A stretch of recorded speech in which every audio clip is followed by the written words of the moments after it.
Guys, ito yung ginamit natin suka. Sa mga konti lang, pangalis lang ng amoy. Nalinis na natin yung yung liter box niya. Malinis na siya. Kinuskus-kus ng maigi. Ginalawang maigi. Sa lagyan natin ng suka. May haluan natin ng konting tubig. Yan. Konti lang. Para maalis lang yung amoy. Hindi kasi pwede sa pusa yung sabon eh. So, yan eh. Maalis yung amoy tsaka yung ibang bakterya din. Mataas ang acidity niyan na mamamatay na rin. So, ito guys. Kahit isang takip lang ng suka. Tapos lang haluan lang konting tubig. Ayan, kuskusan lang natin para maikalat lang yung suka. Yan, sa buo.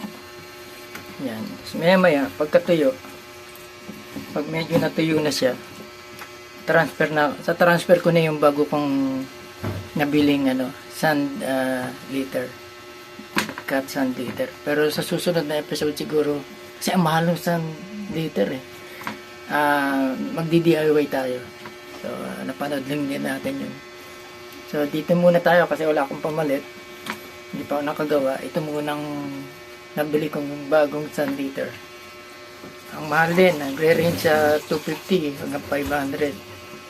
So, malaking bagay din pagka makakapag DIY tayo na mas mura.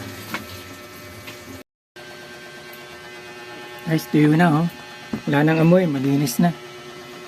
Malinis na. Sunod na gawin natin, lalagay na natin yung bago kong biling sand liter. Guys, nilinis ko na rin tong pangsala niya, panandok. Yan. Magsiseparate din sa pupo, tsaka din sa sand. Tapos yung dustbin niya, nilinis ko na rin. Same process din, binanlawang maigi, tapos kinuskusan ng merong vinegar solution. So, mabango na siya. Guys, ito na yung cat sand liter natin. Ang tawag dito sa sand na to ay yung bentonite. Ito yung klase ng sand liter na ginagamit. May tatlong klase, mayroon pang ibang klase. Pero ito muna yung gagamitin natin. Itong klase ng bentonite cat liter. Oh. Guys, ito na ha. Ilagay ko na yung bentonite cat liter natin. Yan.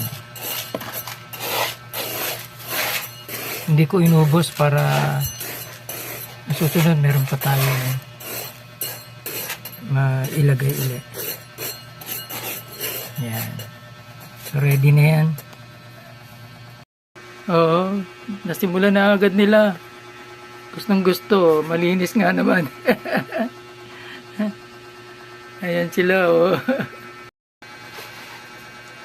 Gumamit agad sila oh. Bago eh. Okay na tayo guys. See you next episode para sa susunod natin yung DIY natin. Mas makakamura tayo. So okay na, wala nang amoy. Maayos na. Bye bye.